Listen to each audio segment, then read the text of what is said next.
attendent avec impatience sur Internet depuis un moment. Toutes nos excuses, on a eu un problème de connexion et on voulait pas se passer de la présence d'Olivier Besancenot à notre débat. Donc le problème de connexion semble maintenant réglé et nous sommes très heureux de pouvoir commencer avec vous toutes et tous, très nombreux dans cette salle et on sait aussi très nombreux à nous regarder à distance.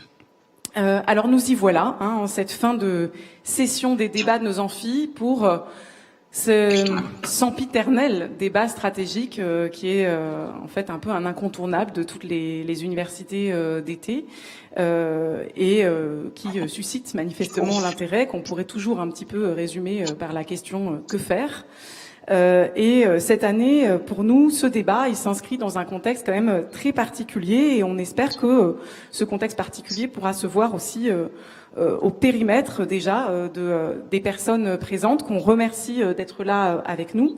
Alors, vous remarquerez que l'originalité n'est pas dans le déséquilibre homme-femme de ce périmètre, qui reste quand même un vrai souci qu'il nous faudra réussir à régler parce que c'est toujours difficile quand on appelle les organisations à envoyer des représentantes d'avoir des représentantes. Néanmoins, voilà, c'était pas possible de ne pas le dire, mais je tiens à souligner que ce périmètre, il indique un dialogue fourni, un dialogue d'abord avec 5 organisations politiques. Et d'autres auraient pu être là et d'autres pourront être là pour des débats ultérieurs. 5 organisations politiques qui se revendiquent de l'alternative et sont dans la question de l'alternative. Donc on a avec nous Pierre Lacaze, qui est membre exécutif national aux relations extérieures du Parti communiste français. On a avec nous Olivier Besancenot, porte-parole du NPA, que vous voyez à l'écran.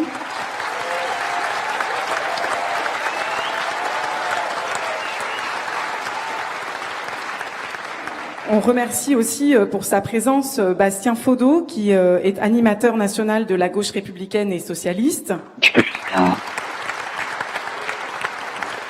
Ainsi que Claire Monod, coordinatrice nationale de Génération. Merci Claire. Et Jérôme Glaise, mandataire national du courant de gauche d'Europe Écologie Les Verts. Avec Éric Coquerel pour la France Insoumise, que je n'ai nul besoin de présenter.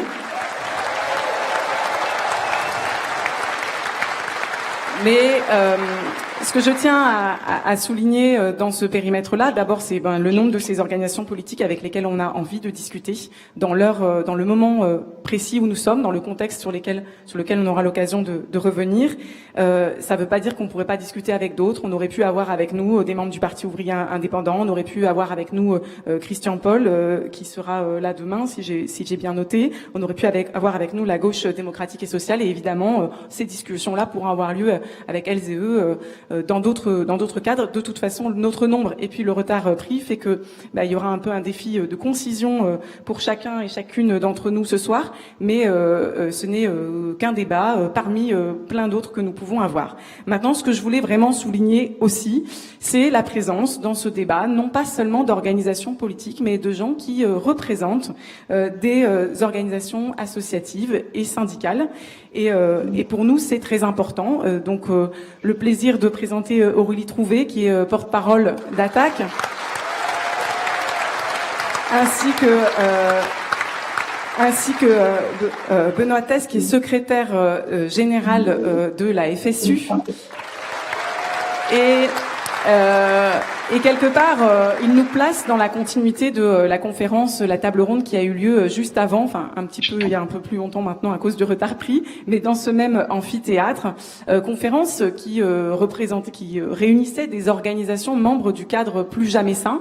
Et donc pour nous, vous êtes là à la fois au titre de vos organisations, mais aussi de ce cadre pour lequel je crois qu'on n'a plus besoin de rappeler à quel point la France Insoumise a été attentive, intéressée, enthousiasmée par l'émergence d'un cadre de discussion très prometteur entre des organisations altermondialistes, environnementalistes et des organisations syndicales. Et assumant de venir faire des propositions politiques et d'aller ensuite en discuter avec les organisations politiques. Et on les remercie chaleureusement d'être là et d'accepter d'avoir ce débat sur la stratégie politique qui, pour nous, ne saurait être un débat réservé aux organisations politiques. Maintenant, quelques mots, on peut les remercier encore. Ensuite, quelques mots sur l'intitulé de ce débat, mais je laisserai en fait la guerre des mots et peut-être plutôt même du contenu à nos intervenants. Fédération populaire, vous n'êtes pas sans savoir que depuis des ans, à la France Insoumise, avec Jean-Luc Mélenchon, nous posons cette expression dans le débat public en y voyant une convergence, une proposition de coalition, de convergence entre des forces citoyennes, sociales, associatives et politiques comme étant mobilisatrices pour l'ensemble de la société et pour des mobilisations, mais aussi pour la conquête du pouvoir et l'alternative politique. Et puis, l'union de la gauche est une vieille expression. Je ne sais pas combien de personnes s'en revendiquent et comment elles les définissent. Et je pense que c'est très important qu'on puisse ici, en fait, entendre qui parmi nous dit quoi, qu'est-ce qu'il dit derrière les mots qu'il emploie. Et je pense que sans préjugés ni invectives, nous avons le devoir de nous écouter sur nos analyses de cette grande question stratégique du que faire. Sur ce, je vais passer la parole. Donc, nos intervenants auront un temps vraiment réduit. C'était 5 minutes. Normalement, on a une discussion avec la salle, puis des conclusions. On va voir comment on arrive à se débrouiller. Du coup, on s'est mis dans l'ordre des interventions, au moins pour le premier round. Comme ça, vous me repassez pas le micro et moi, je laisse la place. Voilà.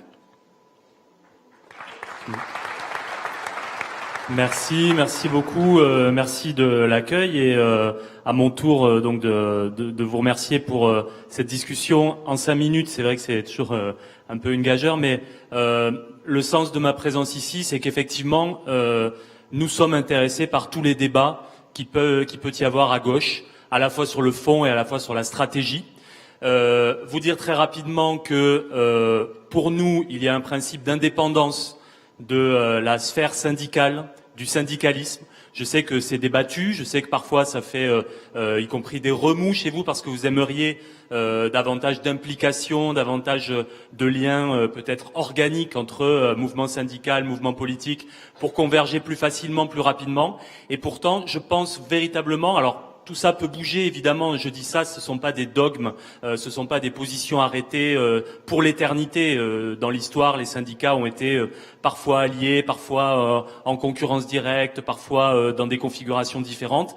Rien n'est figé, mais en tous les cas, pour le moment, nous sommes dans cette idée que l'indépendance, elle nous sert elle sert la gauche en général. Personne n'est instrumentalisé, personne ne doit être instrumentalisé.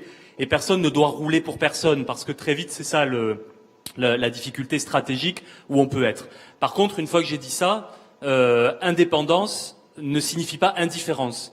Et à la fois sur le fond et sur la stratégie, nous avons effectivement une expression à avoir et une attente très forte, à la fois que les idées que nous portons en commun soient portées fortement dans le débat public et qu'elles le soient de manière efficace pour conquérir le pouvoir. Donc il y a bien un moment où effectivement il faut qu'on scoltine nous aussi, bien que ayant théorisé l'indépendance, la question de favoriser cette arrivée au pouvoir des idées que nous défendons.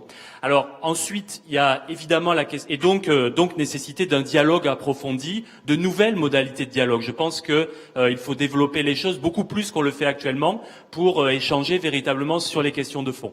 La deuxième question qui est posée stratégiquement, vous l'avez tous en tête, on en débat des heures et chaque année, tu as dit sempiternelle question de l'unité, parce que c'est pas une question simple. C'est pas parce que on serait des passionnés de scolastique et on serait intéressé par un débat théorique. C'est parce que c'est pas une question simple. On est face à cette question tout le temps. C'est la question de la clarté des revendications, de la clarté des positions, au prix du sectarisme. Le côté négatif d'être très clair, hyper droit dans ses bottes et hyper à cheval sur des principes qu'on défendrait très fortement, et on aurait raison de le faire, c'est le risque du sectarisme. Et ce risque existe, le risque de ne pas voir nos idées portées largement dans la société.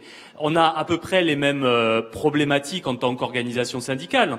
Une organisation syndicale, elle se doit de rassembler largement des professions, voire même la population, sur un objectif de transformation sociale pour la FSU et pour les organisations qui sont dans les intersyndicales en général. On est dans cette idée que l'objectif doit être effectivement la transformation sociale. Alors, moi, j'ai pas de recette toute faite pour gérer ce débat, pour est-ce que le plus petit dénominateur commun, le plus grand dénominateur commun, tout ça, évidemment, est fluctuant et s'apprécie au cas par cas, mais je pense qu'on a besoin véritablement, alors je vais dire, peut-être qu'on a besoin quand même, on a besoin d'unité, tout le monde le sent, tout le monde le ressent. On voit bien qu'actuellement l'état de la gauche fait que on pèse peu dans le débat public et du coup nos idées pèsent peu dans le débat public. Mais d'un autre côté, j'ai envie de dire qu'on a aussi besoin de clarté parce que toutes les questions, en tout cas du mouvement social ces dernières années, n'ont pas trouvé de solution claire et clarifiée chez tout le monde à gauche. Je prends quelques exemples. On a porté très fortement la question des retraites dernièrement. Évidemment, tout le monde était à gauche dans la rue pour défendre un bon système de retraite. Mais quand on creuse un petit peu, est-ce que tout le monde est prêt à dire la retraite, c'est à 60 ans et ce sont des droits qui sont liés au meilleur salaire? Parce que derrière ça, il y a toute une conception de la société, toute une idée du retraité qui a des droits, qui a acquis des droits au travail. Et la retraite par points, c'était l'inverse de ça. C'était une décorrélation entre le meilleur salaire et donc la qualification atteinte, le meilleur niveau atteint, et au profit d'un système très individualisé. Eh bien ça a été porté par des syndicats. Non pas la réforme Macron, mais l'esprit de cette réforme, il a été porté par la CFDT. Et il a été porté à gauche aussi par le PS en partie, même si c'est pas forcément toujours clair dans leur programme. Mais ça a été porté par des milieux de gauche aussi, la réforme par points. Donc sur ce genre de choses, on a besoin de clarification. Les services publics, les sécurisations collectives, on a besoin d'être clair effectivement sur ce qu'on veut, sur ce vers quoi on va. Les services publics, il y a un sujet qui est un peu passé à la trappe, c'est sans doute notre faute de ne pas l'avoir suffisamment mis en avant. C'est la destruction de la fonction publique. De la même manière qu'il y avait eu inversion de la hiérarchie des normes dans le Code du travail, il y a à l'œuvre aujourd'hui depuis un an une loi qui détruit le statut. Et le statut, c'est pas le privilège des fonctionnaires, le statut, c'est la garantie pour les citoyens de s'adresser à des fonctionnaires indépendants, intègres, et donc ça contribue à l'intérêt général. Donc toutes ces questions-là, elles sont pas complètement claires. J'aurais pu parler d'éducation, mais j'ai évidemment pas le temps. J'y reviendrai éventuellement s'il y a des questions. Toutes ces questions-là, effectivement, elles nécessitent en tout cas qu'on redéfinisse un programme que j'ai envie d'appeler progressiste. Nous, en tout cas, nous sommes prêts à y contribuer, en toute indépendance, bien entendu, mais avec véritablement la volonté d'aboutir et de trouver les voies de passage pour que ce soit largement partagé.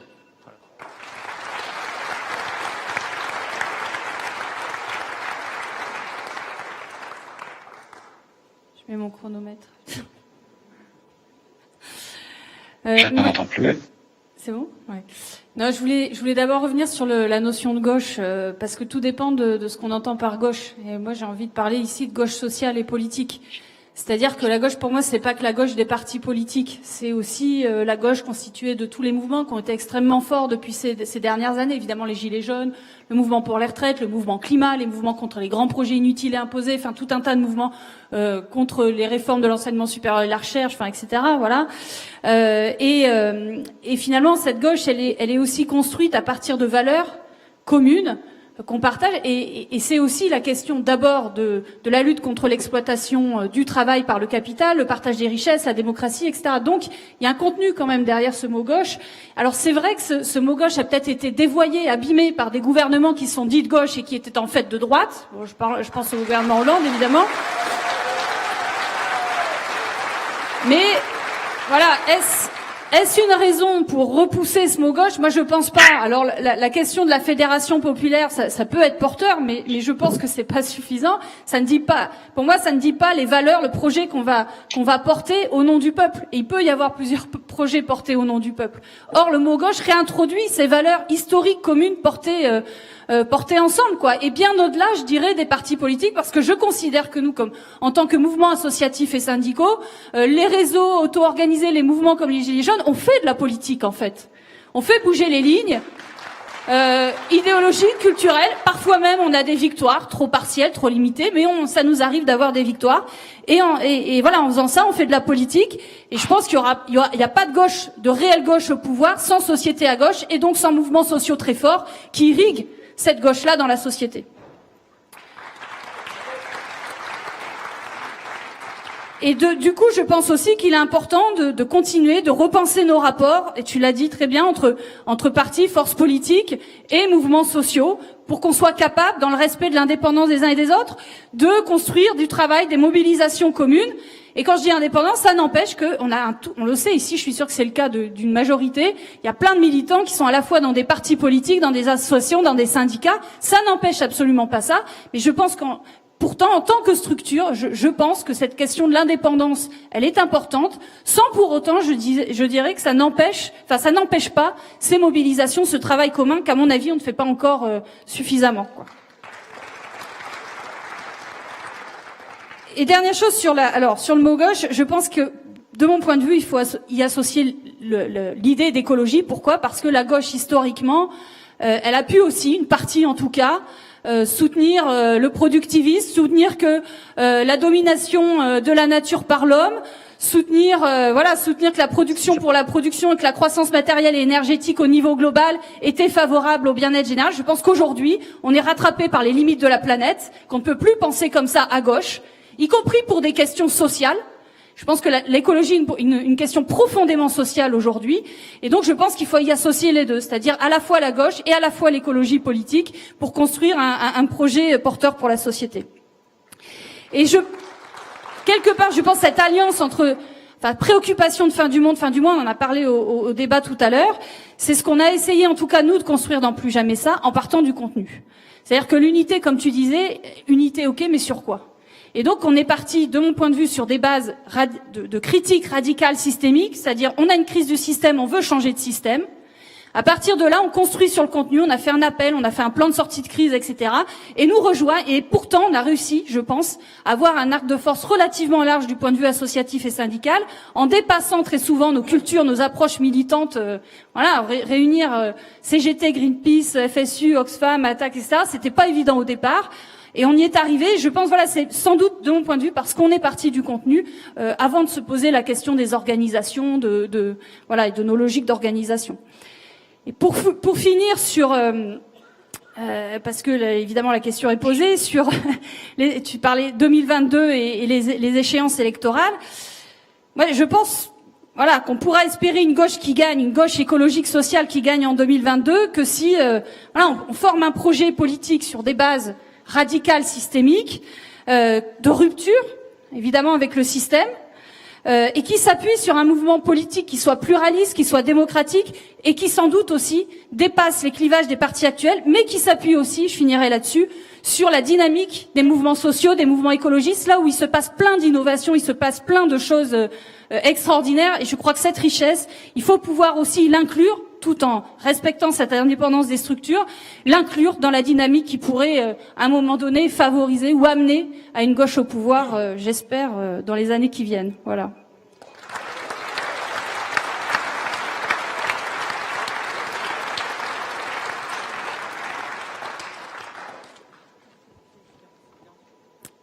Bien, donc c'est nous qui avons proposé le débat et essayer d'expliquer pourquoi aujourd'hui on préfère le concept de fédération populaire au concept de la gauche.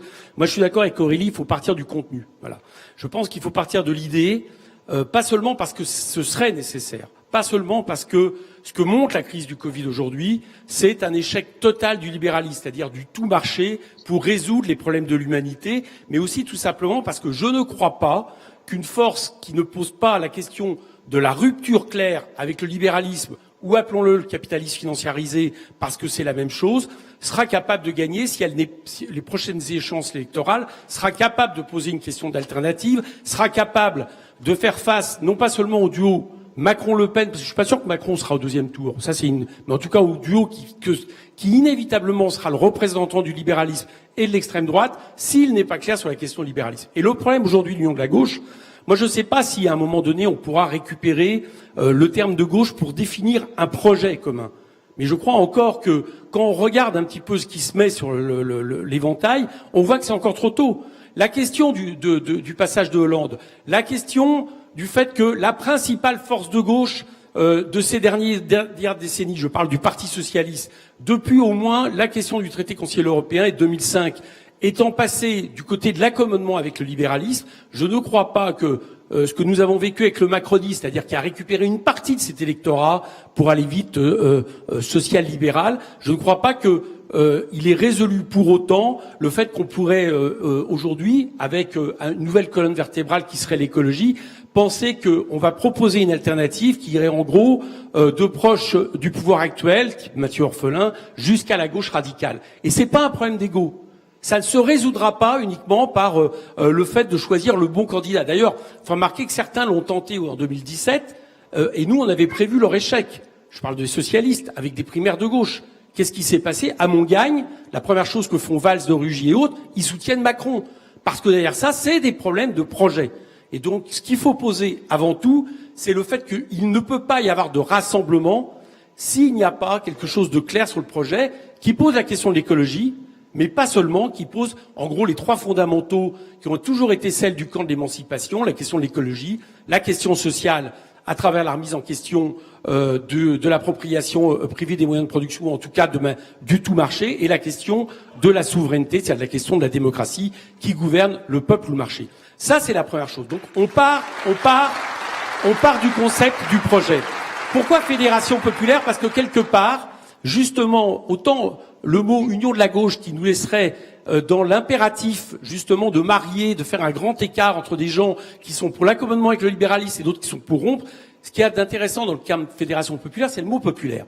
Parce que ce que nous pensons, c'est que aujourd'hui, dans cette période de hyper-capitalisme, eh bien, paradoxalement, et ça renvoie aussi à un rapport de classe, là, il y a une part de plus en plus infime de la population, et il suffit de voir les chiffres donnés par Oxfam, Attaque chaque fin d'année maintenant, qui montrent qu'il y a une concentration des richesses absolument inédite. Autrement dit, on peut oui vraiment dire qu'il y a presque 90% de la population qui ont des intérêts communs, qui sont des intérêts opposés au capitalisme, et que donc l'idée, à travers Fédération populaire, de les rassembler, nous semble être plus opérant. La deuxième chose en Fédération populaire qui nous intéresse aussi, et que ne porte pas la question de l'union de la gauche, c'est le fait que ça ne pourra pas se faire qu'entre partis politiques. Ça ne pourra pas se faire parce que nous ne pouvons plus prétendre aujourd'hui, à travers tous les mouvements, partis politiques, représenter cet arc de choses. C'est pour ça que le collectif Plus Jamais Ça est à ce point intéressant. Que des organisations associatives syndicales, la CGT, FSU, Solidaire, Greenpeace, Attaque, etc., et j'en passe, m'excuse pour elles, se rassemblent et disent on veut bien discuter avec les forces politiques d'alternatives, de contenu, pour nous c'est absolument essentiel. Et j'ajouterai aussi tous les collectifs citoyens qui sont notamment dans les quartiers populaires, parce que dites-vous bien une chose, s'il y a un projet d'alternative capable de gagner dans les élections à venir, il faudra inévitablement faire en sorte qu'à nouveau les catégories populaires reviennent voter, parce que sinon on risque d'avoir une élection censitaire où en gros les classes moyennes et supérieures choisissent leur représentation. Donc ça, Fédération populaire, ça répond plus là-dessus. Troisième chose, et je termine pour les 5 minutes, ça sera rapidement, c'est que on peut pas tout résoudre maintenant, à mon avis, à la question des présidentielles. Je pense que la campagne présidentielle, quelque part, est lancée. Donc je ne fais pas abstraction. Nous, on veut conquérir le pouvoir, on pense que ça se passe par les urnes. On regrette que dans la Ve République, ça se passe par les présidentielles. Mais n'empêche, il faudra bien résoudre cette question. Mais là où on ferait une erreur, c'est de considérer qu'à la rentrée, les gens vont être dans cette préoccupation. Le pays va connaître une crise sans précédent. C'est maintenant qu'elle arrive, la crise sociale, qu'elle arrive la crise sanitaire avec une ampleur inédite, qui va être inédite depuis la libération. Et on voit d'ailleurs la difficulté du gouvernement qui vient de reculer le plan de relance. Donc nous devons, nous, être présents dès maintenant par rapport à ça. De donner des réponses concrètes par rapport à des mobilisations souhaitables. Des réponses concrètes aussi, et on l'a vu dans les ateliers des amphis, par rapport, j'allais dire, à des solidarités concrètes où l'État n'est plus capable de les apporter, ce qu'on a essayé de faire par rapport au Covid. Et là, nous, on a une proposition à faire. Nous, on la met déjà sur la table. Et là, ça peut être fait sans aucune exclusive. C'est le fait de proposer un bouclier social et sanitaire dès la rentrée. Ça a déjà été amorcé. Hein, c'est pas. Vous avez au niveau des organisations syndicales associatives, vous avez proposé des mesures. Nous, on l'a fait, France Insoumise. D'autres forces l'ont fait. Mais entendons-nous sur un certain nombre de mesures. Le masque gratuit, non-licenciement, arrêter les dividendes, le partage des richesses. Quelques mesures concrètes qui seraient un bouclier social qu'on met face au libéralisme et face aux méfaits du capitalisme. Ça, c'est une proposition qu'on pourrait vous faire dès la rentrée et qu'on met sur la table.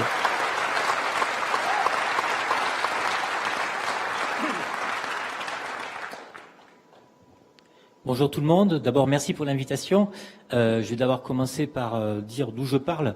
Chez les écologistes, donc je suis membre de LV, donc vous savez qu'il y a un débat qui est très important, stratégique, sur la question soit du seul rassemblement des écologistes, soit sur le rassemblement des écologistes et de la gauche. Et d'ailleurs, ce soir, il va y avoir un débat là avec beaucoup d'écologistes, donc quelques personnes de la gauche. Je crois qu'il n'y a que Clémentine Autain qu'on peut mettre dans cette catégorie gauche. Sinon, c'est beaucoup d'écologistes, de gouvernatori, donc avec, je ne vais pas faire liste de tout le monde. Donc voilà, ce débat est très important, et malgré que le fait que ce débat a quand même été tranché au niveau des municipales, parce que partout où les écologistes ont gagné, c'est chaque fois donc avec la gauche, une partie de la gauche. Alors c'est pas tout le temps la même configuration. À Strasbourg, ça a été avec le Parti communiste. À Lyon, ça avait été au deuxième tour avec l'ensemble de la gauche. Marseille, c'est pareil. À Toulouse, donc c'était avec la FI, mais ça a échoué au deuxième tour à cause du Parti socialiste. Donc on voit que chaque fois que les écologistes ont été en capacité de gagner une élection municipale, ça a toujours été avec une partie de la gauche. Donc on pourrait penser que ce débat aurait été tranché avec le municipal, mais non, c'est toujours le cas. Avec les régionales et avec donc la présidentielle, on repart sur savoir est-ce qu'on va gagner seuls les écologistes ou est-ce qu'on va gagner avec une partie élargie. Alors, pourquoi on est arrivé là Alors d'abord, il y a quand même une avancée, donc, mais je pense que Claire en parlera beaucoup plus que moi, sur le fait que dans le rassemblement des écologistes, maintenant on inclut Génération. Donc il y a une grande avancée par rapport à ça, et de fait Génération est considérée comme une force de gauche, donc le travail se fait donc sur l'élargissement, ne se limite pas à des petits partis qui sont plutôt classés à droite, de K21, la UI, tout ça, donc on a quand même des gens des partis qui se classent vraiment à gauche. La difficulté principale, c'est que, pour expliquer ça, c'est que pour beaucoup, l'écologie est forcément de gauche. Or, une écologie de droite existe. Il faut avoir conscience que l'écologie de droite existe, et l'écologie de droite qui existe, c'est pas une écologie libérale. Ça, l'écologie libérale, c'est un euphémisme, ça n'existe pas, c'est un oxymore. Une écologie réactionnaire qui considère que l'interproductivisme est au centre de sa pensée politique existe. Et le fait de nier que cela existe, ça limite le débat de réflexion. La même question sur la question de la fédération populaire. On peut mettre, à un moment, donc, c'était l'oligarchie contre le peuple. Mais dans le peuple, il y a aussi des forces réactionnaires de droite. La classe en soi, la classe pour soi, qui est quand même un concept très important sur la construction d'une classe politique. Comment on conscientise donc les classes populaires pour qu'elles puissent s'émanciper, c'est quelque chose qui se construit. Donc le fait de discuter avec des forces de droite ou des individus de la droite, c'est quelque chose qui est très important pour un homme et une femme de gauche. C'est-à-dire que c'est le travail d'émancipation. Et c'est pour ça que le fait d'abandonner le terme de gauche, et alors bien je suis d'accord, il faut définir qu'est-ce que c'est que la gauche. La gauche, le rapport gauche-droite, c'est la reconnaissance qu'il existe des rapports de classe dans la société, qu'il existe une domination qui est produite par ces rapports de classe. Et à partir du moment où on ne veut pas mettre ça en avant, ça veut dire qu'on oublie un élément essentiel de ce qui a fait les luttes depuis des siècles et des siècles. Donc pour moi, c'est un élément très important. C'est pour ça que moi, je dis toujours écologiste et de gauche, démocratique, écologiste et de gauche, parce qu'il faut rappeler qu'il existe des rapports de classe dans cette société. Le jour où il n'y aura plus de rapports de classe, on pourra abandonner la question du rapport entre la droite et la gauche. Mais moi, je resterai toujours rattaché, notamment par mes racines personnelles, sur cette histoire de rapport de classe. Alors, aujourd'hui, donc, dans une situation de dépolitisation du débat politique des individus, on a une confrontation qui pourrait se mettre en place, et notamment en 2022 pour les présidentielles. C'est une sorte de camp de l'écologie et une camp de la gauche radicale. Ça, on est sûr que ça va mener donc à la défaite. Il ne faut pas oublier qu'en 2017, une bonne partie de l'électorat, sur le choix entre Hamon ou Mélenchon, ils n'ont pas voté pour Hamon ou pour Mélenchon à la fin. Ils ont voté pour celui qui permettait de faire gagner leur camp, le camp de la gauche et de l'écologie. Et ça, c'est la même chose qui va se repositionner en 2022. Une partie de l'électorat ne veut pas se positionner donc sur un individu. Il veut se positionner sur quelqu'un qui peut, une dynamique qui peut gagner. Et c'est ça qu'il faut construire. Donc après, comment, ça c'est l'étape importante. Le programme, c'est à moi qu'on me pose la question. Alors, je vais faire ce 3 éléments qui bloquent, parce qu'il me reste plus beaucoup de temps. Le premier, donc, il y a un truc qui est très franco-français, c'est la personnification du pouvoir à travers la 5e République. Dire ça bloque beaucoup de choses. Et donc, ça bloque même la réflexion sur le fond. Le deuxième élément qui bloque, c'est la question de la structuration partidaire du débat politique en France. Parce que le plus jamais ça,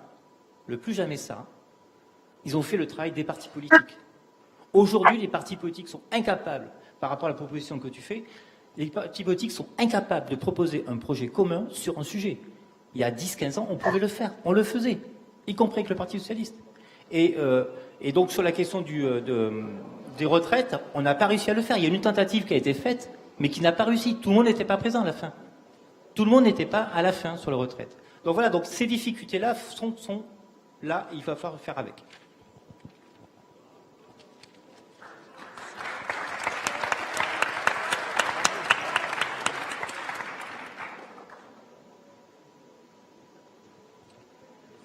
Alors bonsoir à toutes et tous, et merci aussi pour l'invitation, merci Eric et merci la France Insoumise en général. Je pense que c'est important d'assumer le débat.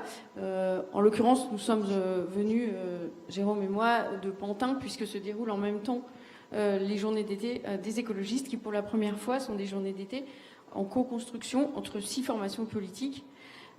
Et à laquelle donc Génération participe pour la première fois.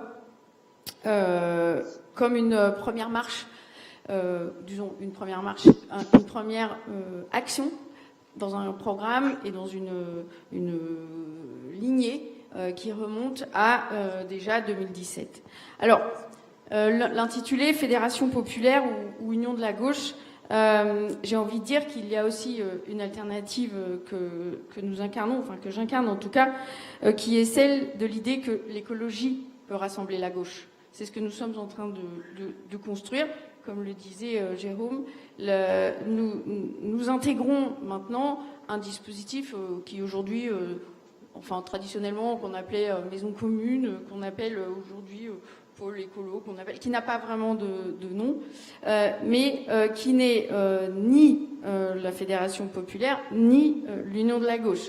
Donc en fait, sur les bases de la construction d'une stratégie qui, pour le coup, et on en a parlé beaucoup pendant le confinement, repose sur le triptyque que Eric présentait à l'instant, qui est l'écologie au centre, le social et la démocratie, qui aujourd'hui nous permettent sur ces valeurs-là, d'intégrer un dispositif. Et donc nous sommes passés là dans une phase d'action. Et je pense que aujourd'hui, dans la société française, les gens ont entendu beaucoup de positions, beaucoup de radicalité, beaucoup de projets, etc. Maintenant, ce qu'ils attendent, ce sont des actes. Or, pour nous, là maintenant, nous engageons vraiment un dispositif qui va courir jusqu'en 2022, 21, 22, 23 et même après. Et pourquoi je dis ça? Parce que là où c'est concret, c'est que nous avons lancé ce matin même un appel au nom de ces 6 forces politiques à l'ensemble des forces citoyennes, syndicales, politiques, à effectivement construire ensemble, dans un premier temps, puisque c'est ça la prochaine échéance, les élections régionales et les élections départementales qui sont en 2021. Et donc, ce que nous voulons, c'est maintenant agir. Voilà. Donc, nous lançons cet appel. Il sera repris et publié dans un texte sur lequel, je pense, tout le monde ici pourrait se retrouver. Alors,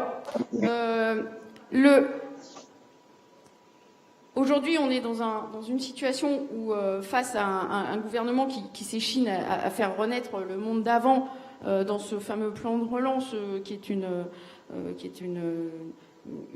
vaste plaisanterie au regard de la transition que nous avons portée en sortie de crise aussi dans notre plan de sortie de crise.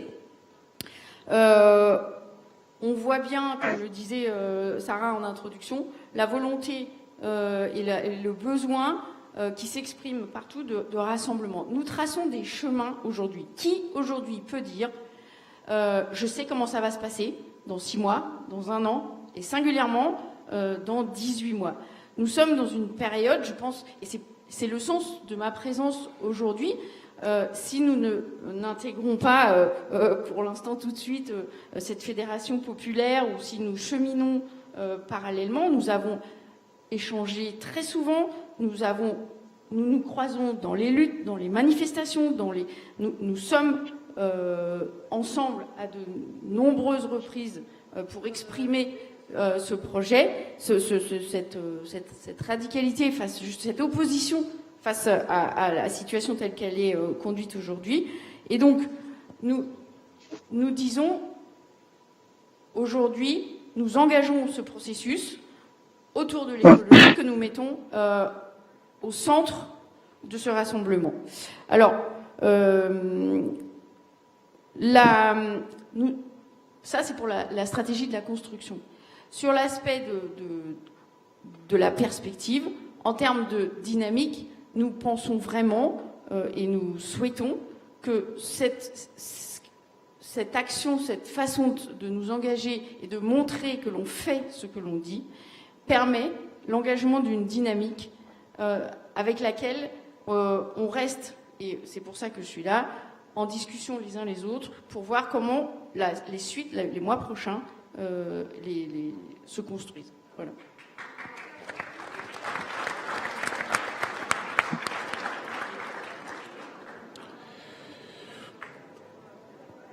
Bonsoir à tous. Merci évidemment aux organisateurs et à la France Insoumise. Alors, je pense que ce sujet est naturellement compliqué à aborder. En même temps, en fait, il est vraiment urgent de le faire puisqu'on est à 1 an et demi du rendez-vous qui est le seul qui va vraiment compter.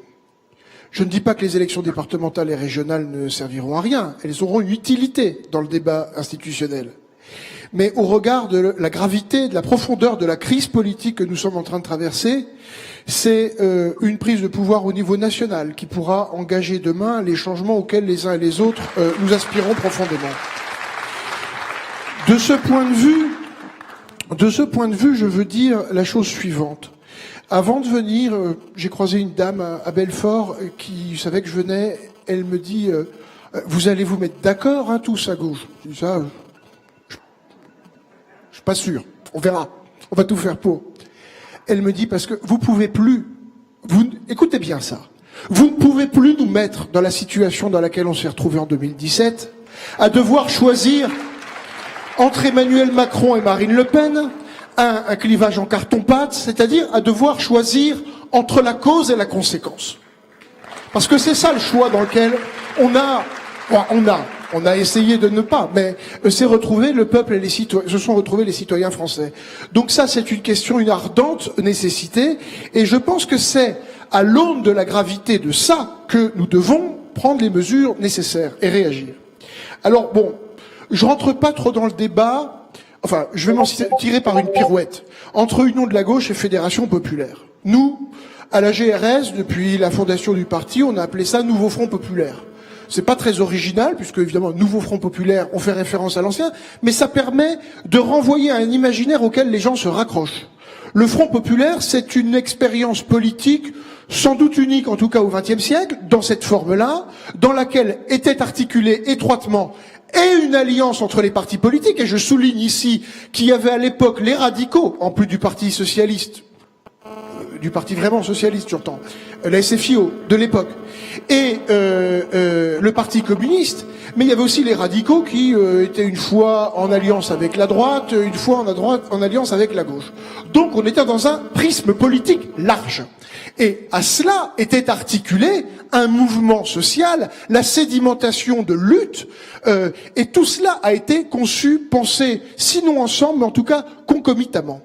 Et dans le même temps, et dans le même mouvement. Et je souligne toujours que 36, mai, juin 36 ont pu advenir parce qu'il y a eu, au départ, un accord politique dès le 10 janvier entre les 3 organisations politiques que j'ai appelées. Mais il est très important de souligner que sitôt la victoire acquise, le peuple français a continué de manifester pendant plus de 2 mois chaque jour pour maintenir la pression pas sur un gouvernement de droite, mais sur la gauche qui venait d'être élue.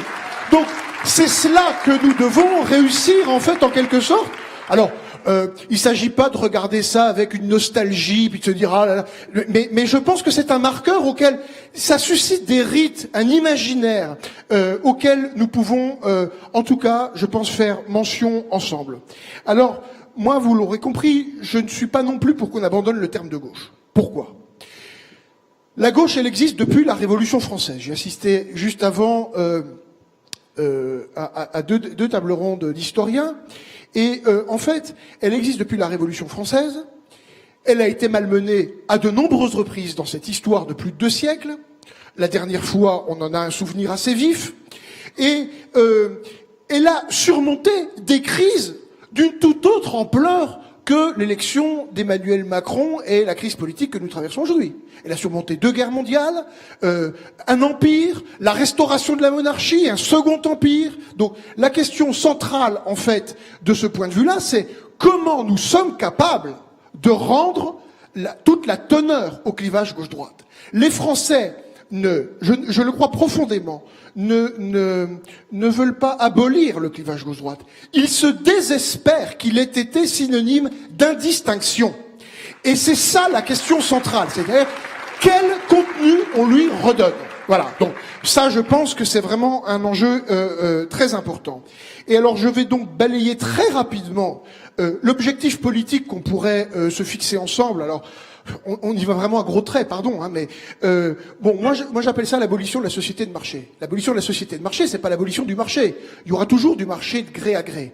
Mais l'idée, c'est que c'est pas le marché de gré à gré, c'est-à-dire la logique du renard dans le poulailler. Je fais ce que je veux, comme je veux, quand je veux. Je termine. La question centrale, c'est comment la politique gouverne, surplombe et organise le marché qui ne doit pas être le principe d'organisation sociale. Ça, c'est l'objectif politique. Et donc, je ne ferai que les citer. Les 6 axes politiques qu'en tout cas nous défendons à la GRS comme prioritaires, c'est la reconquête de la souveraineté politique et populaire, le travail et la répartition du travail, arrêtons avec la réduction du temps de travail, le partage, répartition des richesses, répartition du travail, parfait. Le 3e point qui me paraît très important, c'est l'indépendance nationale, reconstruire une industrie nationale et sortir enfin de l'OTAN. Le 4e point, c'est l'égalité territoriale. On le voit aujourd'hui, le gouvernement Castex, c'est celui de la différenciation. La différenciation, c'est l'accordaire. Demain, entre le riche et le pauvre, entre le faible et le fort, c'est la liberté qui opprime et l'État qui affranchit. La question centrale, c'est de remettre de la puissance publique là-dedans et d'assurer l'égalité territoriale. Et enfin, une écologie populaire. Ce que j'entends par écologie populaire, je n'aurai pas le temps de le développer ici, mais je pense par exemple que sur la réhabilitation énergétique, eh bien, il est fondamental de faire payer d'abord tous ceux qui peuvent. C'est-à-dire les offices publics de l'habitat, de manière réglementaire, pour qu'il organise un vaste plan de réhabilitation énergétique, puisqu'on en parle depuis 20 ans, mais ça ne suit pas. Et puis, faire payer, par exemple, d'abord tous ceux dont le logement vaut plus de 10 000 euros du mètre carré ou plus de 5 000 euros du mètre carré. Eux, ils ont les moyens de le faire. Comme ça, on crée une filière, et puis ensuite, on abaisse progressivement que les prix diminuent la limite pour les plus bas revenus. Voilà. Excusez-moi, je vous remercie.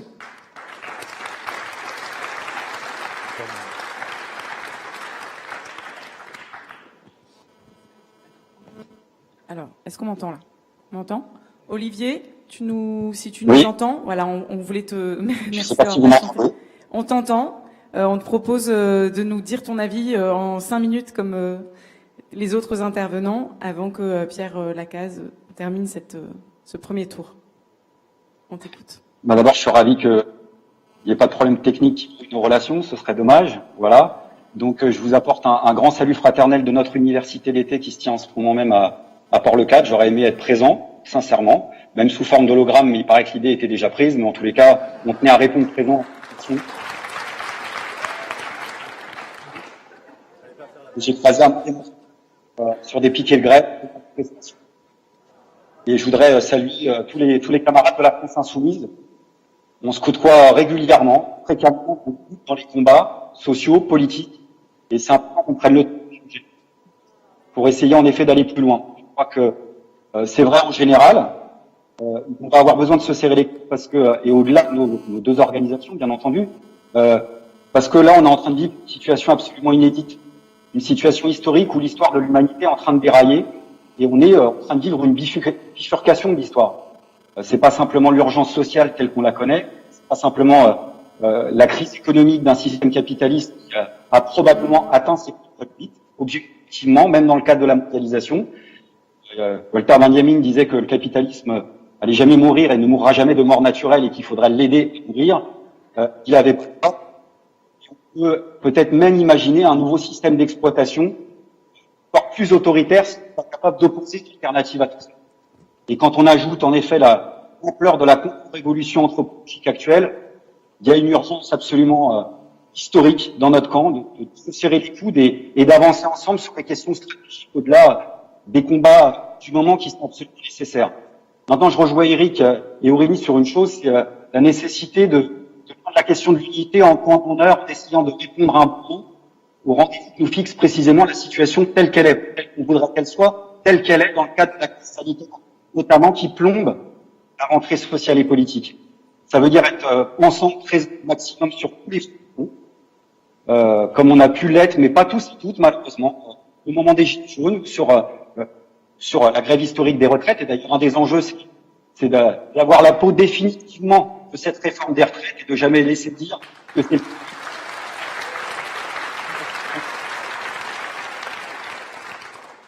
Et puis sur les services publics, y compris le service public hospitalier, on va endormir personne avec le Ségur. Le compte y est pas. Il manque au bas mot 120 000 emplois dans le service public hospitalier. Il faut augmenter de 300 € net le revenu des hospitaliers.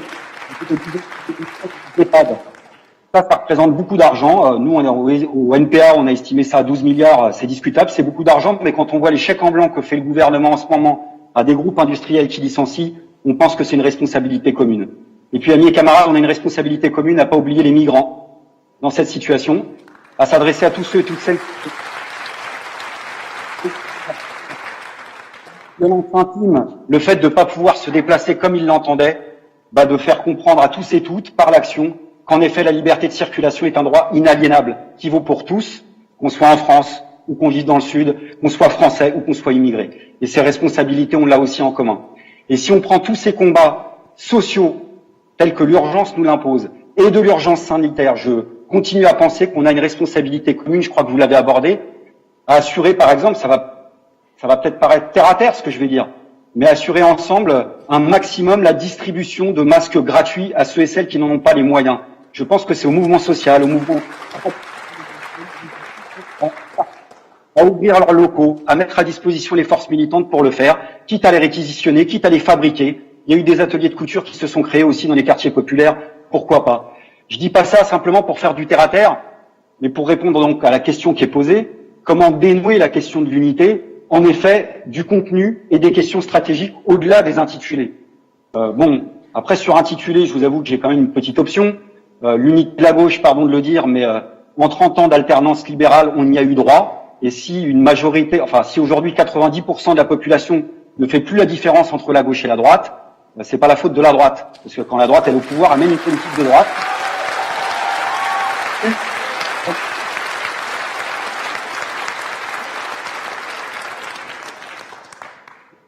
Le contenu, peu importe le terme, moi je dirais fédérer toutes les forces sociales et politiques qui combattent concrètement le système capitaliste tel qu'il est aujourd'hui, sur la base de revendications, ça a été dit, oui, le partage du temps de travail, l'interdiction des licenciements, des moyens pour le service public, l'augmentation des salaires, le partage des richesses. Mais je voudrais juste terminer là-dessus en posant des questions qui sont éminemment compliquées. C'est qu'on peut pas se résumer, on peut pas résumer ce qu'on peut avoir en commun, et il y a des choses en commun, simplement un catalogue de revendications.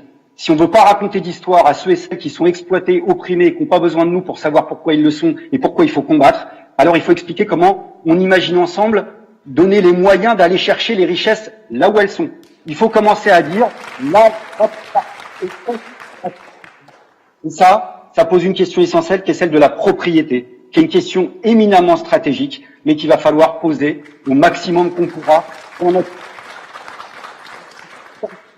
climatique. Quand on voit l'urgence de la crise économique, alors ça veut dire que dans le secteur énergétique au moins, et dans le secteur bancaire et du crédit, il faut prendre la possession collective de ce secteur-là. Donc,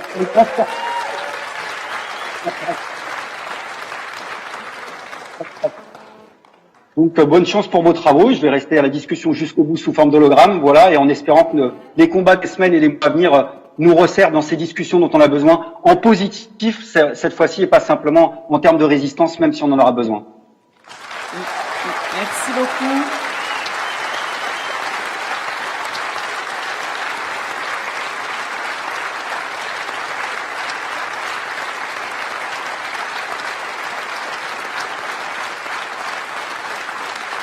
Merci beaucoup. Merci Olivier Besancenot.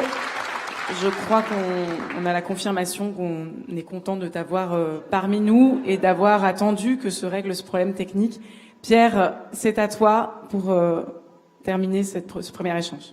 Oui, bonsoir à toutes et à tous. Merci à la France Insoumise. Je vous souhaite de bons travaux parce que ces universités d'été, elles sont importantes pour les mouvements, pour les partis politiques. Et puis, je vais revenir sur ce qu'ont dit un certain nombre d'intervenants. On a du pain sur la planche, l'ensemble des forces politiques de gauche, moi je dis, et je reviendrai sur ce terme, ou le mouvement social et associatif face à la rentrée qui s'annonce dans des conditions particulières. D'abord, vous dire que le Parti communiste, lui, il a lancé un texte pour proposer une union populaire agissante, former une France en commun. Et donc on va travailler, mais on n'est pas attaché aux termes que l'on a proposés. Sur le débat qu'on a initié sur Fédération populaire ou Union de la gauche, moi je veux qu'on s'explique et sur les contenus, et sur les pratiques, et sur les méthodes. Le terme après, il faut qu'il intègre effectivement, on y est attaché nous aussi, le terme populaire.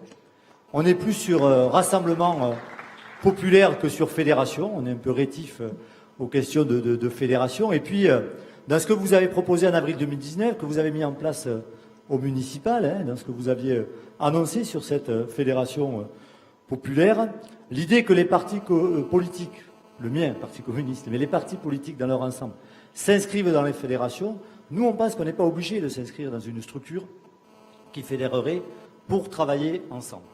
Le premier principe que je veux poser à la salle et à la France Insoumise, c'est un constat. Un constat qui n'est pas que la crise sanitaire que nous vivons, parce que la précarité, les plans de licenciement, les atteintes aux conquis sociaux, les guerres, la malnutrition, la casse des services publics, tout ça, c'est pas venu qu'avec le Covid.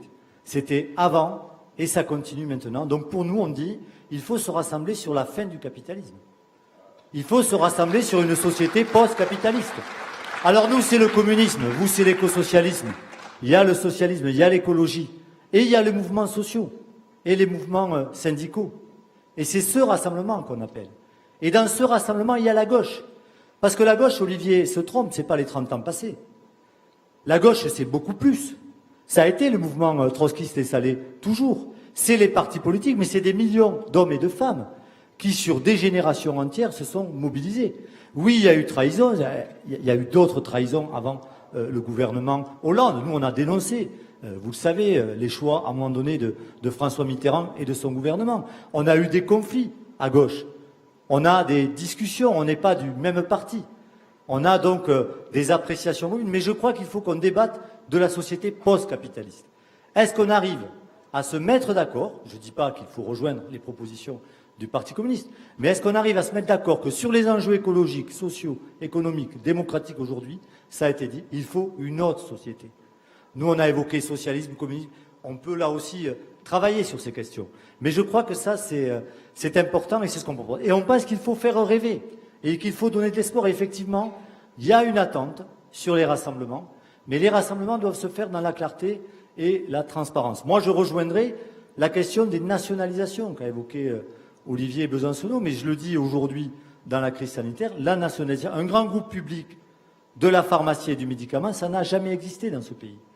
On voit les tractations, les discussions qui se font sur les vaccins. Cette proposition-là, comme dans le cadre bancaire ou sur l'énergie, sur les transports et d'autres questions, il faut la faire comme la défense, effectivement, des services publics. Donc l'union dans l'action. Moi, je crois qu'on doit d'abord être dans l'action. Je pense qu'il faut peut-être que je lance une invitation. Nous, on a travaillé aussi à 10 propositions d'un bouclier sanitaire et social pendant la crise du Covid. On avait porté la gratuité des masques dès le mois d'avril 2020 avec une pétition et des interventions de Fabien Roussel.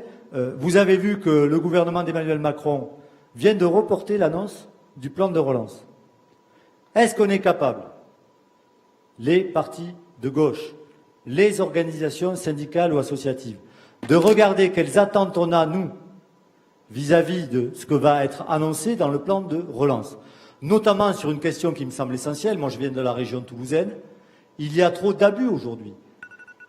À Renault, à Airbus, à Air France, les plans d'aide, d'accompagnement, de réindustrialisation dégagés par l'État, des milliards, s'accompagnent de plans sociaux, avec des milliers de suppressions d'emplois. Donc il faut qu'on agisse dès maintenant dans la lutte, dans différentes actions, notamment il y a la journée du 17 septembre initiée par la CGT. Il faut qu'on se retrouve sur les questions effectivement d'éducation avec la rentrée scolaire qui avance, mais aussi sur d'autres moments politiques. Nous, on ne pense pas que la 6e République va se construire sur le débat de la présidentielle 2022 et de qui est le meilleur candidat.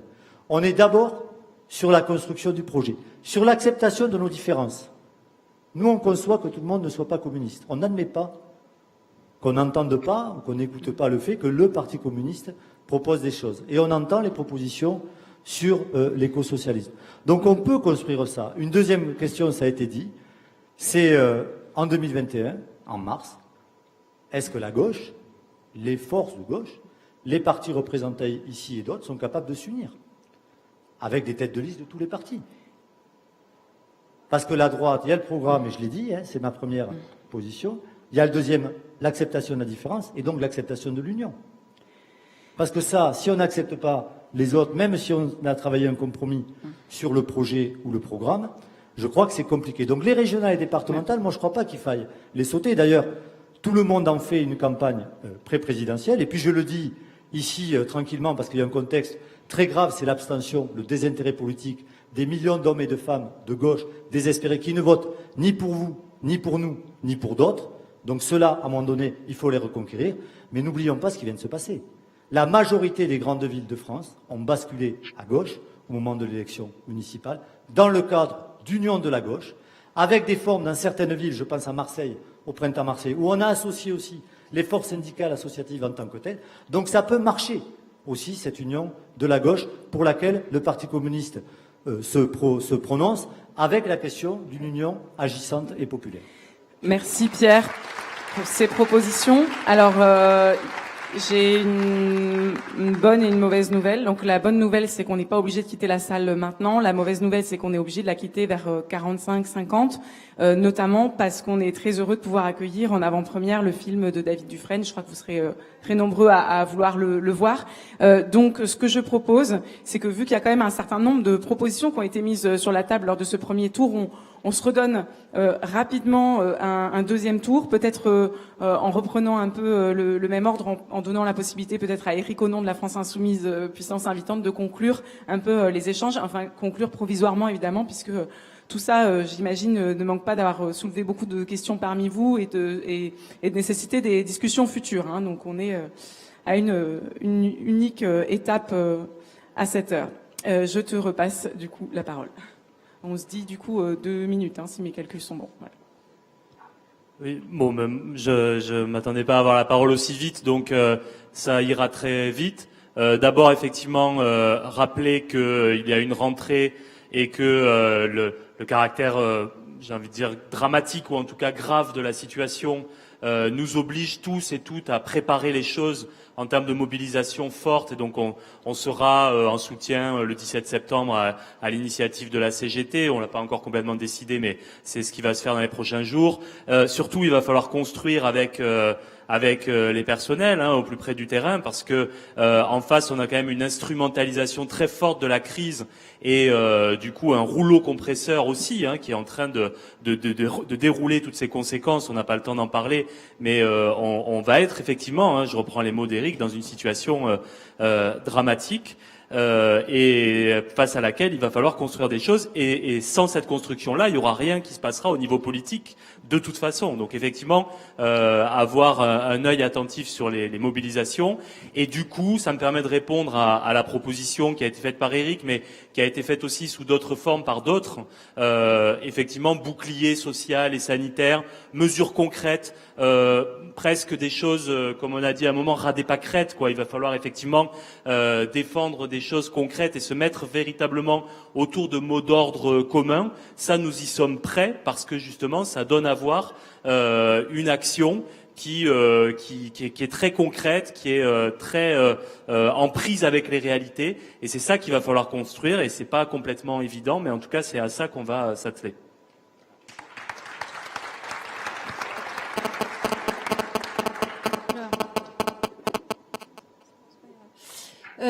Non, je voudrais repartir moi de l'idée de contenu là dont on a parlé. D'abord parce que ça permet, enfin voilà, je pense l'important est de clarifier notre ancrage à la fois de gauche, écologiste, populaire. Bon, peu importe, enfin si peu importe, il faut qu'on y intègre les trois. Notamment, tu l'as dit, parce qu'une écologie peut être tout à fait de droite, une écologie punitive pour les pauvres. Moi, je citerai bien la taxe sur l'essence qui a amené au mouvement des Gilets jaunes, qui, de mon point de vue, dans la situation dans laquelle ça s'est fait, était une mesure d'écologiste de droite punitive pour les pauvres, alors qu'il y avait beaucoup mieux à faire en termes d'écologie populaire et de gauche. Et en même temps, on peut avoir aussi une gauche qui n'intègre pas complètement l'écologie en son cœur. Or, aujourd'hui, on a vraiment quelques années pour une bifurcation radicale de la production et de la consommation pour avoir une planète vivable dans 10, dans 20, dans 30 ans, simplement. Voilà.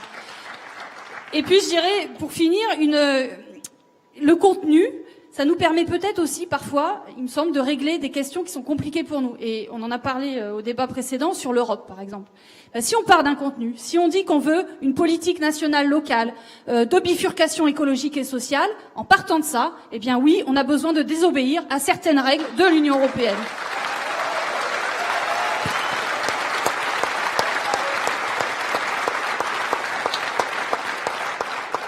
Voilà, et donc j'entends très bien ce que tu dis sur les revendications, enfin je pense qu'on nous l'entendons très bien ce que tu dis sur peut-être chercher ensemble quelques revendications clés dans les mobilisations à venir. Et je reprendrai aussi la question dont tu parles, Olivier, celle des migrants. Je pense qu'il doit, nous sans doute aussi, qu'on n'a pas assez... Bon, parce qu'on est par ailleurs dans le département de la Drôme, qui est le département avec le plus grand nombre, par exemple, de salariés agricoles précaires. Et on a vu à quel point les conditions des migrants dans les champs sont absolument indignes. Voilà, et donc revendiquer aussi cette vie digne et cet accès pour toutes et tous aux droits humains fondamentaux, évidemment, ça intègre les migrantes et les migrants.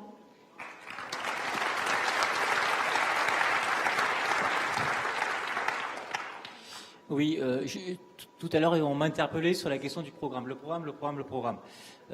Pour ceux qui ne me connaissent pas, j'étais plusieurs fois responsable du programme national pour les écologistes. Et entre l'avenir en commun et le programme Bien vivre des écologistes, pour ceux qui ont lu les deux, il y a quand même beaucoup de convergence. J'entends plus du tout. C'est ça la réalité. On peut raconter ce que l'on veut, et d'ailleurs même Jean-Luc le reconnaît souvent, donc qu'il s'est beaucoup inspiré donc du travail qui a été fait. Vous lui poserez la question vous-même. Le problème aujourd'hui auquel on est confronté, c'est la question de la mise en œuvre du programme. Et la question électorale fait partie de cette question-là. C'est-à-dire que à un moment ou à un autre, et c'est pour ça que la question du Front populaire est une bonne référence historique, c'est-à-dire qu'à un moment ou à un autre, s'il n'y a pas une pression, et c'est pour ça que plus jamais ça est très important, sauf que malheureusement, il n'y a pas de débouché politique à plus jamais ça. Et là, on est confronté à un vrai problème de tactique, de stratégie politique, c'est-à-dire pourquoi il n'y a pas eu un front commun des partis politiques derrière plus jamais ça. Il y a eu, tout le monde a dit, c'est vachement intéressant. Mais derrière, concrètement, ça découle sur quoi? Alors là, aussi peut-être un peu déçu aussi de la part de toutes ces organisations qui ont pris un peu de recul à un moment. Ils ont été un peu trop en avance, ils ont fait un vrai projet politique, mais d'un seul coup, une phase de retrait, ce qui est dommage. Parce que si les partis politiques ne sont pas capables de le faire, il faut faire comme en 1936. C'est-à-dire que c'est la société en mouvement qui oblige les partis politiques. Parce que la référence de janvier 1936, ça ne s'est pas fait naturellement. Il a fallu qu'il y ait une pression. Et la pression, elle est possible, parce que, comme l'a rappelé Aurélie, c'est-à-dire que beaucoup sont à la fois membres d'un parti politique, membres d'un syndicat, membres d'une association. Donc les pluri-étiquettes pour les militants, c'est quelque chose d'ultra fréquent. Sauf qu'à un moment, il y a une déconnexion toujours entre le sommet et la base. Parce qu'il y a des questions donc purement électoralistes qui prennent le dessus sur les questions de l'intérêt général. Mais là, un truc qui m'inquiète par contre dans ce débat, c'est la question de l'écologie. La question de l'écologie, et pourquoi à un moment donc la question écologique peut faire abonner la question du débat gauche-droite. C'est les questions de l'urgence, de la crise et de la bifurcation qu'elle produit, notamment en situation d'effondrement. Dans une situation d'effondrement, c'est une fuite en avant, et là on n'a plus le temps donc de préparer le meilleur chemin de gestion de la crise, puisque la crise arrive parce qu'on ne l'a pas anticipé. Et là on est vraiment, j'avais écrit un texte sur bifurcation et questions sociales. La question de la bifurcation, la question de l'effondrement pose avant tout une question sociale. C'est comment on va gérer la question de l'effondrement. Parce que les forces capitalistes, elles ont prévu la fin du capitalisme. Le moment où il n'y a plus assez de ressources naturelles, ils l'ont anticipé. Mais c'est ultra violent là c'est pour l'humanité dans son ensemble. Vous avez qu'à voir, il y a plein de livres de fiction par rapport à ça, même de films par rapport à ça. La gestion de l'effondrement par le capitalisme, enfin par les capitalistes, pas le capitalisme, parce que là c'est plus du capitalisme, c'est mortel, c'est vraiment quelque chose d'une catastrophe qui rappelle à un niveau de guerre mondiale.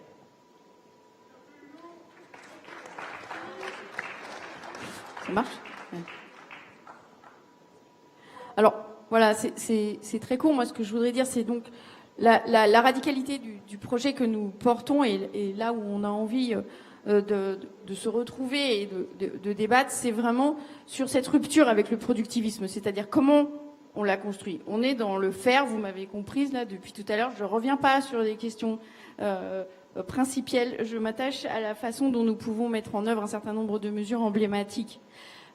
La crise sanitaire a montré vraiment, a fait comprendre l'origine environnementale des questions de santé, des questions de protection et la fragilité pour tout un tas de Françaises et de Français de la relation aujourd'hui au libéralisme dans leur chair. Elle a aussi, cette crise sanitaire, elle a aussi fait voler en éclats, mais on n'y est pas encore assez revenu, je crois, les positions dogmatiques, et notamment sur la dette. Aujourd'hui, l'État s'engage dans le financement, notamment du chômage technique, dans une espèce d'approche, alors qui va sûrement être reprise au moment de la présentation du plan de relance, mais qui jusqu'à maintenant a montré aussi que les dogmes étaient dépassables.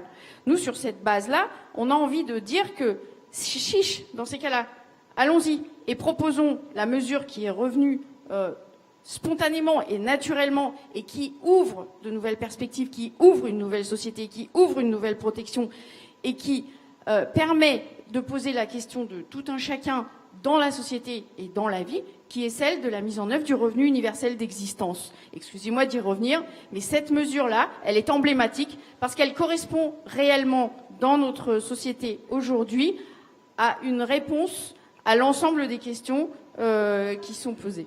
Merci. C'est un exemple. Merci. Excusez-moi, si on peut respecter la parole des gens et s'écouter. C'est à toi, Bastien. Moi, j'aimerais revenir très brièvement sur un point très important. C'est la sociologie politique du pays actuel. C'est à partir de ça qu'on doit raisonner. Je vis dans un département qui a voté Mitterrand en 88 à plus de 65%. Aux dernières élections régionales, c'est le Front National qui est arrivé en tête dans ce département à 40%. Qu'est-ce qui s'est passé en 25 ans? Les gens ne sont pas devenus des fachos du jour au lendemain. Mais c'est à cette France-là qu'on va devoir parler. De ce point de vue, quitte à être un peu, pas désagréable, mais les élections municipales qui viennent de se passer ne nous expliquent rien. 15% des Français vivent dans les métropoles. C'est pas aux métropoles que nous devons parler. Nous devons parler en priorité à la France profonde, celle des petites villes, des villes moyennes, des espaces ruraux, du monde paysan, qui en prennent tous les jours plein la gueule des effets de la mondialisation libérale. Parce que dans les centres-villes des métropoles, on se trémousse dans la modernité. On vit dans le tertiaire, on fait de la pub, de l'image. Je veux dire, évidemment, je grossis les choses, mais c'est fondamental. On ne gagnera pas les prochains rendez-vous politiques sans parler à la France profonde. Voilà. Je voulais envoyer ce message. Le deuxième message, c'est que les campagnes, dès maintenant, oui, nous y sommes favorables. Des campagnes nationales. On n'a pas besoin de se mettre tous d'accord sur tout en permanence pour commencer. Il y en a 2 qui se mettent d'accord, puis 3, puis 4. C'est formidable. Donc le bouclier social et sanitaire, c'est une excellente idée. Moi, je propose aussi une autre campagne qui est un peu plus sectorielle. Amazon est en train de déployer partout en France des grandes plateformes. C'est un changement de modèle de consommation fondamental qui a des conséquences sociales, économiques, environnementales. Donc, il va y avoir des grandes plateformes qui vont être construites partout. Chez nous, le maire de droite à Belfort, les 1000 emplois perdus chez General Electric, il a promis 1000 emplois chez Amazon. Voilà, typiquement, ce dans quoi nous sommes aujourd'hui. C'est-à-dire, on faisait des biens à haute valeur ajoutée avec des métiers qualifiés, très bien payés pour exporter des hautes technologies dans le monde. Et qu'est-ce qu'on dit dans la France profonde aux citoyens? C'est demain, on va importer à 80% des produits d'Asie du Sud-Est qui prennent les paquebots et sans aucune valeur ajoutée. Et pour de l'emploi de merde, quoi, en fait. Hein. Donc voilà, ça c'est aussi une campagne qui n'est pas que politique. Voilà, qui est syndicale, associative, etc., environnementale. Voilà, merci. Oui. Moi, je partage l'idée qu'il faut parler à la France. Il faut parler à tout le pays, à la France en général. Je le dis parce que je partage ce que tu dis.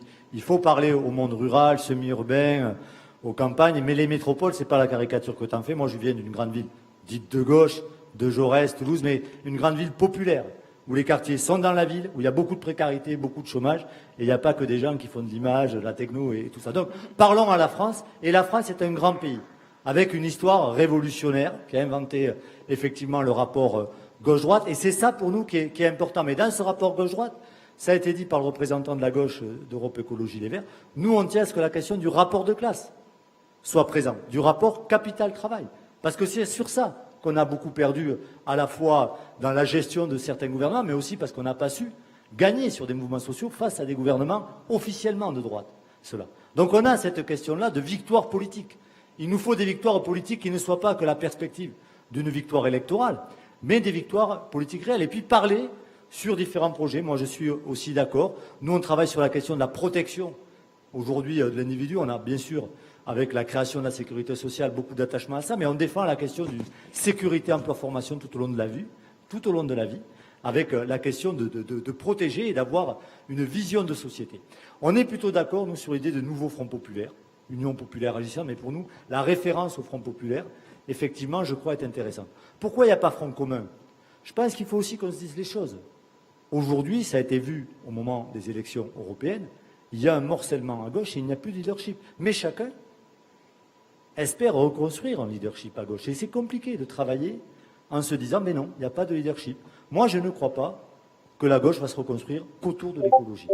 Par exemple, je le dis, je pense que l'écologie est centrale, mais la question sociale, la question économique, pour nous, la question qu'on pose de quelle société on veut, j'ai dit ça post-capitalisme, mais ça, c'est important aussi, la question démocratique. Donc voilà, je crois que sur ces 4 grands axes, on peut arriver à travailler un projet commun, si on s'en donne les moyens, mais à un moment donné, ou en se mettant chacun au même niveau.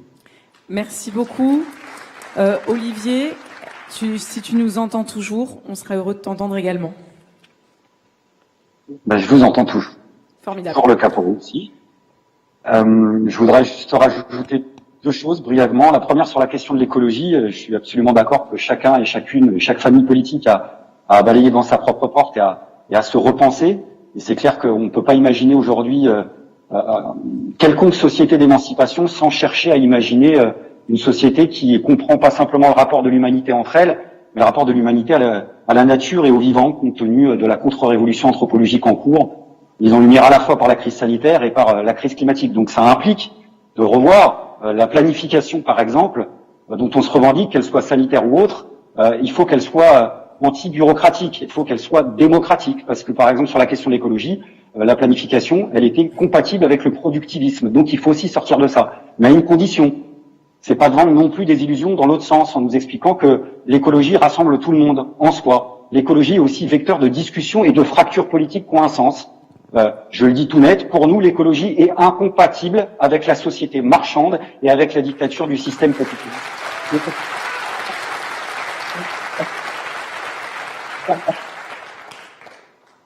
Pour parler de 2022, si tant est que j'ai une quelconque incidence dans l'appel que j'essaye de lancer aujourd'hui devant vous, et je rejoins dans ce sens l'appel d'Éric, c'est de prendre les choses dans le bon sens, c'est-à-dire par le biais de la rentrée sociale et politique.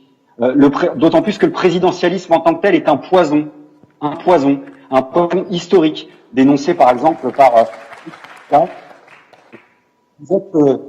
toute république dont le président sera affublé du titre de chef d'État sera jamais une république, mais une royauté, encore plus insidieuse même que la royauté.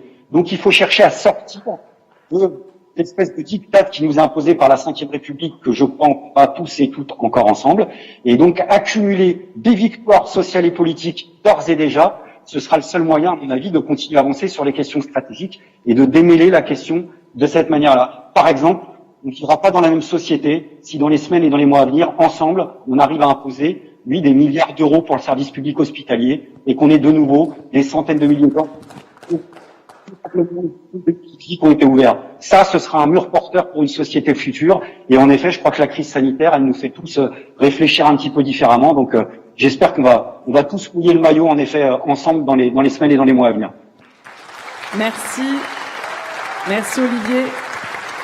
Et Éric, tu as la lourde tâche de lourde tâche, conclure. non. Enfin, bon, nous on avait voulu ce débat, on est très content qu'il ait lieu. Je vais essayer juste de donner quelques réponses qui complètent ma première intervention. La première chose, moi je suis d'accord avec ce que dit Fodo sur tout à l'heure, c'est-à-dire que on peut pas penser, et c'est pour ça, et je crois qu'il n'y aura pas de miracle au régional, au départemental. Je vous le dis, je crois pas que par miracle, les classes populaires vont de nouveau venir voter en masse sur des élections intermédiaires. Ça ne veut pas dire qu'il faut les contourner.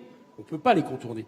Mais ça veut dire qu'il faut accepter à l'avance que le paysage politique qu'elles décideront ne sera qu'un paysage très partiel, et notamment très partiel pour des forces de rupture qui doivent s'appuyer avant tout sur ceux qui ont des raisons premières de les porter, c'est-à-dire la question pas seulement de la France profonde. Là, je te ferai un peu la même critique qu'a fait Pierre Lacaze. Les cités populaires, les 8 millions de personnes qui vivent dans les quartiers populaires, qui, soit dit en passant, ont voté quasiment à 35 à 40% pour le programme de rupture et de révolution citoyenne, parce qu'on part pas quand même de rien, qui était à la fois le programme porté par France Insoumise et le Parti communiste, peut-être qu'il a été d'ailleurs aussi voté par certains aussi ici autour de la table, qui avaient peut-être d'autres candidats, je sais pas. Mais ça, on ne pourra pas faire l'économie de penser qu'on peut gagner et proposer une alternative sans les classes populaires. Ça pose, pour te répondre sur la question rapport de classe, moi je tiens au rapport de classe, bien évidemment, il est fondamental, mais on ne peut pas résoudre la question de la domination capitaliste uniquement au rapport dans l'entreprise, parce qu'il pose la question de la domination patriarcale, parce qu'il pose la question de la domination liée à la question du racisme, etc., et que donc ça nous oblige, nous, à faire une réponse plus globale, qui, même si elle considère de manière vertébrale que la question du rapport de classe et la question de l'intérêt général lié à l'environnement et au fait de pouvoir continuer à respirer sur cette planète sont évidemment précieuses. Donc première chose, c'est pour ça que je le répète, c'est pas la question de l'union de la gauche pour pas l'union de la gauche, c'est que nous ne croyons pas qu'on pourra marier la carpe et le lapin. On ne croit pas que l'électorat pourra se dire tout d'un coup on va voter pour un candidat qui nous propose un espèce de brouet insipide, parce qu'il va falloir qu'il arrive à relier les deux dimensions. Et tu parlais, Jérôme, tout à l'heure, du fait que certaines forces avaient été absentes de la plateforme retraite des forces de gauche. C'est le cas. Nous, on n'a pas été dedans. Vous savez, c'était à un moment donné où, sur la question des retraites, il y a eu l'idée de proposer quelque chose d'alternatif. Et nous, on n'a pas été d'accord. Vous savez ça, pourquoi nous n'avons pas été d'accord? C'est que pour que le Parti socialiste la signe, il y avait plein de choses sur la théorie, vachement bien, etc., sauf qu'il y avait deux absences. L'âge de la retraite, on n'en reparlait pas, et les annuités de cotisation, on n'en reparlait pas. Pourquoi? Parce qu'on sait que c'est là où se pose la question, et notamment la façon dont le Parti socialiste, justement, a gouverné le pays. Donc ça, nous, on dit, ça, c'est pas possible. On est prêt à discuter de tout, on est prêt à envisager, mais ça ne pourra pas se faire sur un programme qui ne sera pas un programme de rupture, tout simplement parce que la prochaine élection, Olivier l'a dit, ça ne sera pas une élection statu quo. Ça ne sera pas seulement le libéralisme sous sa forme actuelle, parce que moi je trouve qu'il vire de plus en plus vers le totalitarisme pour continuer à imposer quelque chose de plus en plus injuste, et l'extrême droite. Et ça nous impose, nous, de penser que la seule alternative gagnante sera celle d'une rupture claire et nette avec le libéralisme, appelons-le capitalisme. Ça, je crois, c'est ça qu'il faut se répéter. Et à partir de là, nous, on est OK pour discuter de tout, mais hors de question, au nom de cette discussion, de faire en sorte de rendre plus insipide un programme. Il devra avoir le côté tranchant, clair et net de la lutte contre le libéralisme. Voilà ce qui pour nous est absolument essentiel. Et je termine juste une chose. Il y a aussi une chose, vous savez, qui est importante dans cette unité, c'est qu'elle va rassembler les gens qui sont dans les luttes. Moi, je ne crois pas comme ça, tout d'un coup, que des gens... là, tu m'as parlé de l'appel qui vient de sortir. Moi, je suis ravi. J'attends de voir. Je note d'ailleurs que dans cet appel, il y a certaines forces qui excluent à l'avance tout travail avec France Insoumise. Et pour cause, ils ont voté à un moment donné la confiance au gouvernement Macron, en première phase. Donc, il y a bien un problème qui se pose par rapport à ça, et que moi, pas d'exclusive, mais pas d'ambiguïté non plus. Et ça se pose aussi dès maintenant. Moi, je pense qu'on nous ferons confiance et nous travaillerons avec les gens qui sont réellement et concrètement dans les luttes. C'est pas la même chose, on n'a pas le même regard, Olivier et moi, depuis qu'on se retrouve tous les matins sur des piquets de grève à supporter les grévistes. À un moment donné, on a beau avoir des divergences, on se dit putain, nos divergences, elles sont rien par rapport au fait qu'on est là ensemble ou avec Aurélie ou avec d'autres. Ça doit partir de là. Et comme ça doit partir de là, moi, je refais la proposition. J'ai entendu Benoît, Aurélie plutôt pour, j'ai entendu des camarades disant qu'ils l'avaient déjà porté comme Pierre Lacaze. J'ai entendu Olivier être plutôt favorable. Dès la rentrée, il faut qu'on soit capable de porter ces réponses de bouclier social et sanitaire. Et c'est pas seulement, je termine là-dessus, je vous assure qu'on a des choses à assumer. Ça va pas être seulement sur la question des luttes. Il va falloir qu'on retrousse aussi nos manches en termes de solidarité concrète, parce que les gens vont crever de faim. C'est ce qui s'est passé déjà avec le Covid. Les gens vont manquer de tout. Et ça aussi, nous, il faut qu'on soit capable, si on veut poser une alternative gouvernementale, de proposer, non pas ces réponses, ça c'est à l'État de le faire, mais comme l'État est défaillant, il va falloir aussi qu'on soit capable d'être ensemble là-dessus. Et on verra bien après, au bout du chemin, qui continuera à porter un projet de rupture capitaliste. Et vous verrez à ce moment-là qu'on aura le candidat ensemble. Voilà, je crois que... Merci. Merci beaucoup. Merci à vous d'avoir suivi ce débat jusqu'au bout. Merci à tous nos invités. On est très heureux d'avoir pu discuter avec vous. Et puis on vous souhaite un bon visionnage du film de David Dufresne qui ne va pas tarder. Merci à l'équipe technique aussi à qui on a fait des galères. Merci Olivier d'être resté jusqu'au bout également, malgré tout. Et bonne soirée à toutes et tous.